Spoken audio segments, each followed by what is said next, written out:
રક્ષાબંધનનો પર્વ આખા ભારત દેશમાં ઉજવાઈ રહ્યો છે, તે રીતે નવસારી જેલ ખાતે બી ઉજવણી થાય એ રીતની અમે સુંદર વ્યવસ્થા કરી છે. જે આરોપીઓ છે, કેદીભાઈઓ છે, એમની બહેનો દ્વારા રાખડી બાંધવામાં આવે અને એ લોકો જલ્દી છૂટી જાય એ બાબતની એ લોકો આશીર્વાદ આપે છે.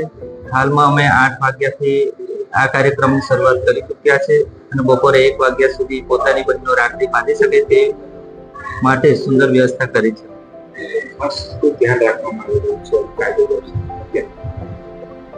ખાસ તો જેલની શિસ્ત ને સલામતી ચોકમાય નહીં, ખોરવાય નહીં એ રીતેની વ્યવસ્થાઓ કરવામાં આવે.